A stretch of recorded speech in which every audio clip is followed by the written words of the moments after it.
In this episode, top mathematician Yitang says he left the US for China due to the political climate.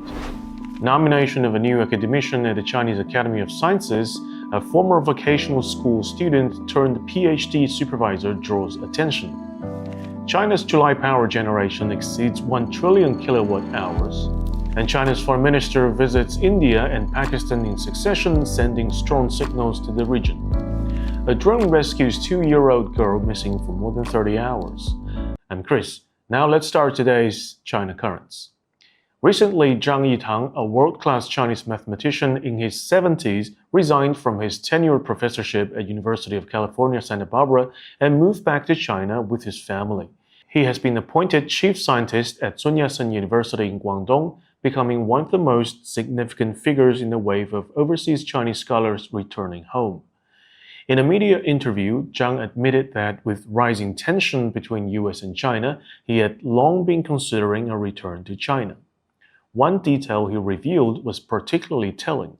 Zhang said that Sun Yat-sen University waited until he had boarded the plane and flown out of US airspace before announcing his appointment.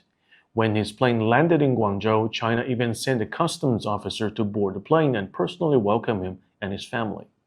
Zhang said he had been deeply touched and added, "It shows how much my country values me. The best I can do is to continue my research." Zhang earned his master's degree in 1985 at Peking University, one of China's top institutions, before pursuing further study in the United States. He received his PhD from Purdue University in 1991. In 2013, he published his landmark paper, Bounded Gaps Between Prime Numbers, which made the first real breakthrough in solving the famous number theory puzzle known as twin prime conjecture. The achievement won him worldwide recognition. Since 2016, Zhang had been a professor at UC Santa Barbara. Since Donald Trump's return to the White House, the US has drastically reduced funding for scientific research. Meanwhile, the lingering effects of Joe Biden's China initiative have discouraged more Chinese scholars from studying and conducting research in the US. Commenting on the situation, Zhang also mentioned the difficulties faced by his colleagues. The Trump administration has cut off funding for many labs. Those doing biological research are deeply frustrated. Although mathematics was less affected, Zhang still decided to return, responding to enthusiastic invitations from Chinese universities. He described the feeling of coming back as being reborn. It's like returning to the starting point again, coming home to work to serve my country. His late-age return has sparked debate in China. Some wonder if he'd returned at an age more suited for retirement. Others argue the vision of a top scientist is invaluable for mentoring the next generation. Alongside Zhang's return, another scientist has attracted widespread public attention in the latest round of nominations for Chinese Academy of Sciences. Professor Gao Huijun from the Harbin Institute of Technology spent 10 years transforming himself from a vocational school graduate into a doctoral supervisor at one of China's leading universities. After graduating from a vocational school in 1995, Gao worked in a factory as a grinder and studied undergraduate courses on his own. By 1998, he has passed 15 exams to earn his bachelor's degree at age 22. His life continued to inspire awe. At 29, Gao became the only scholar in Harbin Institute of Technology's history to be promoted directly from lecturer to professor, and also its youngest PhD supervisor. In 2014, Thomson Reuters tracked the top 1% of highly cited papers across disciplines over a 2-year period, and based on evaluation, named 17 of the world's most influential scientists, with Gao Huijun the only Chinese scholar among them. In July 2021, he was elected a new member of the Academia Europaea. Although many Chinese netizens describe his career path as almost legendary, Gao himself summarized it humbly: strict in standards and thorough in effort. Now let's turn to China's new record in electricity use. The National Energy Administration recently announced that China's power generation in July set a new world record, historically surpassing 1 trillion kilowatt hours, reaching 1.02 trillion, the first time any country has ever achieved this. Domestically, this was an 8.6% increase year-on-year and double the level of a decade ago. Internationally, 1.02 trillion kilowatt hours is equivalent to the entire annual electricity consumption of the 10 ASEAN member states combined. China's leading political website guancha.cn published an editorial analyzing the significance of this figure.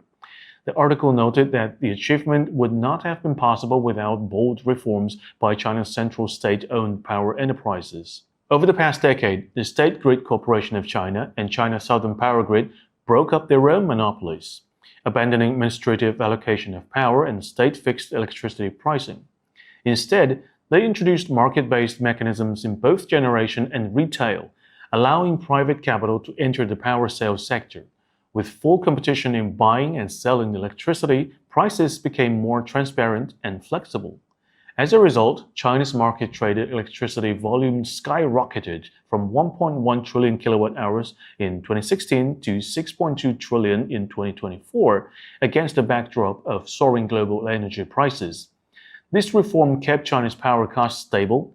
Household electricity prices remain only about 32% of the average level among the world's 50 major economies. Second, the grid companies invested heavily in infrastructure, building a smart transmission network capable of delivering power across vast regions.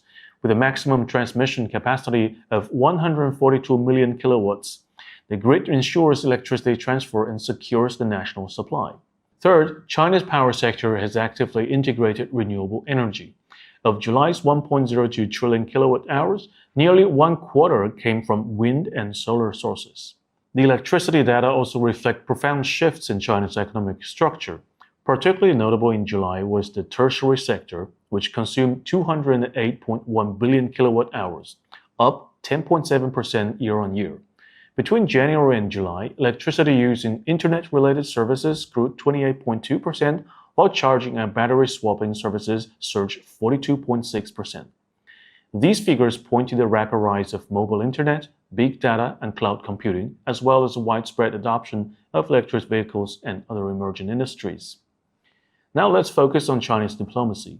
Last week, Foreign Minister Wang Yi visited two of China's often tense neighbors, India and Pakistan, within just 5 days. In New Delhi, Wang met with Prime Minister Narendra Modi, meeting again after 3 years. Wang emphasized that both countries had agreed to jointly face global challenges and oppose bullying. Immediately after India, Wang traveled to Afghanistan and Pakistan. From August 20th to 22nd, he met with leaders from both countries. In talks with Pakistani Deputy Prime Minister and Foreign Minister Dar, Wang once again voiced opposition to bullying and expressed China's goodwill, offering to build an upgraded version of the China-Pakistan Economic Corridor. Wang's back-to-back visits to India and Pakistan invite comparison with recent U.S. actions in the region. Washington has not only punished India by imposing an extra 25% tariff on its exports to the U.S. for continuing to buy Russian oil, but has also openly courted Pakistan, selling it F-16V fighter jets and supporting its military campaign against the Balochistan Liberation Army, a group believed to be backed by India. Leaving aside great power rivalry, let's end with a heartwarming story. On August 22nd at 7:40 p.m. in a mountain forest in rural Hubei province, police officers carried out a curled-up 2-year-old girl from the undergrowth, bringing a 30-hour search and rescue mission to a joyful conclusion. The toddler had gone missing on August 21st. By the time her family called police that afternoon, they had already been searching for 5 hours. With dense summer vegetation and rugged terrain, the risk to a lost child's life remained grave. Under police coordination, local officials, civilian rescue teams, and villagers conducted a carpet search assisted by tracking dogs. In the end, it was a police drone that made a crucial discovery. Using all-around aerial patrol and repeated thermal imaging scans, the drone detected the girl's body heat. At first, the drone operator mistook the spot for a bird, but as he zoomed in, he realized it was a missing child. It turned out the girl was fine, with just mild dehydration. One Chinese netizen commented under the news story, "This is exactly the way technology should be used for." 偷偷告诉大家，我最近发现了新法宝 Royal Face 逆时奇迹系列，它有活肤露、全效精华，还有精华霜。尤其我皮肤比较偏干，所以我非常的注重保湿。保湿做得好，肌肤自然烹饪。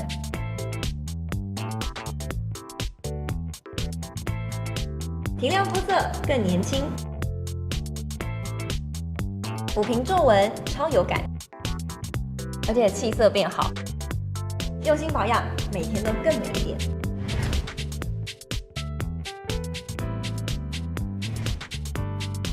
美吧。